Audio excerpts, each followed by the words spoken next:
kembali lagi di Travel Talk. Let's talk about your journey bersama TV Tour and Travel hanya di e-channel. Seperti janji saya nih, tadi kan kita udah bilang kalau misalnya kita akan memberikan tips and trick. Nah, sebelum kita membahas tips and trick, saya mau tanya dulu nih, berapa lama sih Kak waktu yang ideal untuk kita ya setidaknya ya perjalanan yang oke lah buat kita ke Swiss, udah dapetin semua experience-nya seperti itu?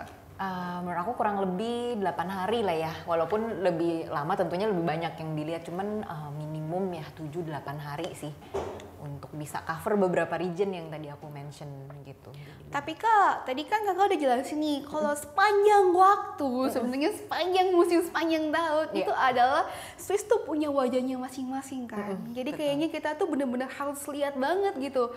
Tapi aku ada pertanyaan nih Kak, buat orang para travelers yang mungkin baru pertama kali ke Swiss, ada nggak sih waktu yang bener-bener cheat? Kamu datang musim ini aja nih, karena itu bener-bener Swiss lagi cakep-cakepnya Cid. Nah mungkin bisa dijelasin Kak? Mungkin winter kali ya, winter karena sebagai orang Indonesia kita kan mungkin nggak ada pengalaman terlalu banyak untuk merasakan salju. Nah Swiss ini ya banyak saljunya pas musim dingin, jadi mungkin winter sih yang cukup bikin tambah wow. Walaupun di musim-musim lain ada keunikannya masing-masing sih. Kalau enggak juga di bulan di musim gugur, karena yang tadi aku bilang warnanya juga cukup menakjubkan sih.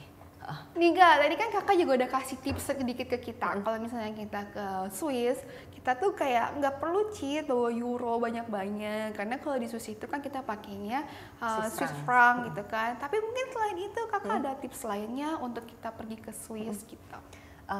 Mungkin untuk planning, jadi planning itu mencakup ini ya admin sebelum berangkat ke Swiss, contohnya perlu Schengen visa karena warga Indonesia masih perlu Schengen visa, dan mungkin butuh planning sedikit beberapa waktu lebih awal untuk apply dan untuk proses mengumpulkan dokumen. Ini info yang sangat bagus Kak, karena gimana ya, kalau misalnya yang tadi Kakak udah sebutin juga kan, kalau misalnya Swiss itu sebenarnya bukan bagian dari Uni Eropa, betul ya, tapi untuk visanya mereka masih bergabung dengan Schengen visa seperti itu, dan untuk visanya itu sendiri mereka pun butuh waktu yang sebenarnya tidak singkat gitu, mereka butuh waktu dan semua adalah tergantung dari pihak kedutaan. Jadi untuk para travelers di rumah yang mungkin mau, aduh aku pengen ke Swiss deh nanti bulan Desember mau lihat tadi salju Kak. Nah mungkin boleh langsung apply aja visanya dari mungkin ya 2 bulan sebelum keberangkatan lah ya kayak minimum 3 bulan sampai 2 bulan sebelum keberangkatan. Nah ini salah satu tips yang paling sangat-sangat bagus Kak.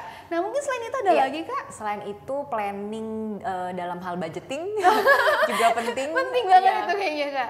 Jadi biar nggak kaget mungkin dan lebih terarah ya, maksudnya dalam hal budgeting ini kemana. Jadi lebih tahu gitu spendingnya, dan ketika kita planning ada beberapa hal yang bisa di saving juga gitu. Betul. Jadi, aku boleh tanya nggak nih Kak, sedikit, bener-bener sedikit aja. Boleh dong Kak kasih tahu aku di spill dikit kalau daily cost untuk kita di Swiss tuh mungkin nih ya untuk transport Kak, atau misalnya untuk hotel, untuk makanannya sehari-hari. Kasarannya aja Kak, kira-kira berapa? Yang biasa-biasa aja. Iya. Kalau makan di luar ya, maksudnya makan di restoran itu kurang lebih minimum 25 Swiss franc, which is setara dengan sekitar 400 ribuan lah ya kurang lebih. Tapi itu tergantung lagi makannya di mana, makannya seberapa banyak gitu kan. Itu minimum ya 25-an Swiss franc. Terus kalau hotel lagi-lagi tergantung berapa bintang, tapi yang 150, 180 Swiss franc tuh kurang lebih udah cukup nyaman sih. Dan balik lagi itu di kota mana sih? Depending gitu. Dari kotanya juga ya Kak ya. Kalau misalnya nih, Citra mau tanya lagi Kak, kota yang termahal di Swiss Kak? Genewa ya. Genewa? Itu boleh kasih aku reasonnya nggak Kak, kira-kira kenapa? Karena itu kota yang cukup sangat internasional, karena kan PBB ada di situ, betul. salah satu markasnya. jadi lumayan prestigious lah istilahnya kotanya. Zurich juga lumayan termasuk mahal sih, jadi kurang lebih sama lah Zurich sama Jenewa. Kalau misalnya untuk transportation Kak, mungkin Kakak ada ide atau saran gitu, Cid, kayaknya kalau di Swiss itu mungkin public transportation nggak terlalu banyak atau gimana, kamu lebih enak untuk self driving atau segala macamnya. Nah, boleh kasih ide nggak Kak kita? Ada banget, jadi public transportation di Swiss itu sangat nyaman, reliable, tepat waktu, terus ininya coveragenya sangat luas, sangat gitu. luas gitu. Jadi kemana-mana biasanya pasti ada ininya jangkauannya. Dan aku sangat rekomendasi pakai Swiss Travel Pass. Swiss Travel Pass itu jadi kayak tiket terusan yang bisa dipakai untuk seluruh public transportation di Swiss. Baik itu bus, kereta, kapal, semuanya udah mencakup tuh jadi satu, dan itu unlimited. Jadi naik turun berapa kali udah nggak pusing gitu. Dan itu tadi aku kenapa mention 8 hari minimum, karena ada Swiss Travel Pass yang coveragenya 8 hari. Walaupun ada hari-hari lainnya ya, cuman mungkin yang paling sering dipakai yaitu 8 hari. Nah, kira-kira kalau untuk yang 8 hari itu biaya untuk Swiss Travel Pass-nya itu berapa nih Kak? Aku lupa pastinya, itu ada, biar aku nggak salah mungkin bisa cek di website Swiss Travel System aja sih. Oke, boleh Karena banget. itu tergantung apakah konsekutif, jadi 8 hari berturut-turut atau dipisah-pisah. Oh gitu. Jadi depending ya kayak kalau misalnya planning kita seperti apa gitu ya kayak. Betul. Dan itu sebenarnya Swiss Travel Pass gak hanya mencakup transportasi aja. Jadi dia juga mencakup banyak banget museum yang kita bisa masukin gratis kalau kita pakai Swiss Travel Pass. Atau mountain excursion yang juga bisa gratis atau diskon kalau kita pakai Swiss Travel Pass. Wah, jadi, ini bener-bener tipes banget loh Kak. Yes. Jadi untung sih kalau pakai Swiss Travel Pass. Tapi kalau untuk pembeliannya itu sendiri bisa di mana aja? Apakah bisa juga online Kak? Bisa, jadi bisa dipakai digital, jadi nggak perlu repot-repot di print, nggak harus datang ke sana baru beli, jadi beli sendiri juga bisa. Nah gitu. Kan travel di rumah bener kan Citra bilang apa? Kalau misalnya nonton Travel Talk itu pasti tips and triknya tuh sangat bagus banget. Yang pertama tadi kalian harus prepare waktu untuk pembuatan visa. Yang kedua tadi juga disebutin bahwa kalian harus menyiapkan juga Swiss franc. Yang ketiga kalian juga diingetin kalau misalnya di Swiss itu ada Swiss Travel Pass yang pastinya ini penting banget loh Kak, penting banget. Dan tadi biaya hidupnya jangan lupa dipikirin juga.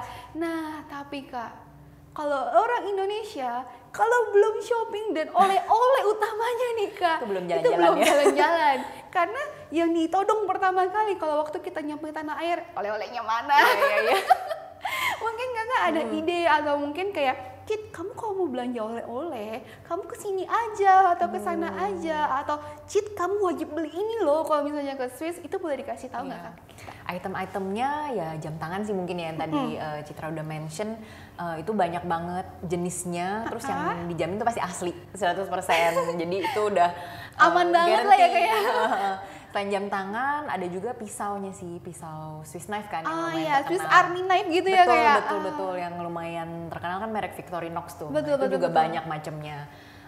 Selain itu ya makanan sih ya mungkin yang kayak tadi aku mention, coklatnya jenisnya banyak banget dan enak-enak, jadi coklat, keju, kalau yang suka keju, terus atau hot coklatnya, bubuknya jadi bisa dibawa pulang.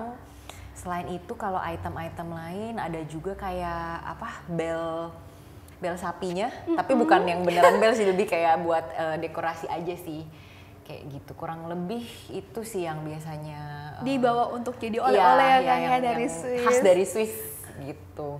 Aduh, itu ya setiap kali Kak Vidya nyebutin nama makanan aja kan langsung nelen lagi.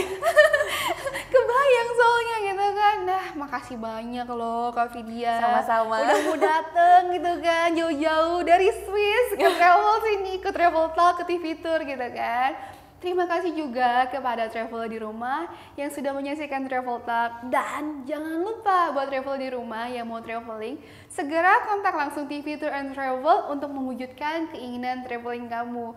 Karena selain ditangani oleh agen yang profesional, kamu juga pastinya akan mendapatkan promo-promo menarik lainnya. Buat para traveler yang ingin melakukan private trip bersama keluarga, perusahaan, ataupun grup tour, boleh menghubungi TV Tour and Travel di nomor di bawah ini. Jangan lupa juga untuk follow Instagram Instagram TV Tour and Travel hanya di @tvtour dan scan barcode juga di bawah ini ya.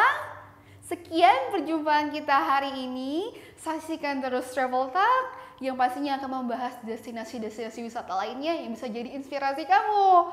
Nah, saya Citra pamit undur diri.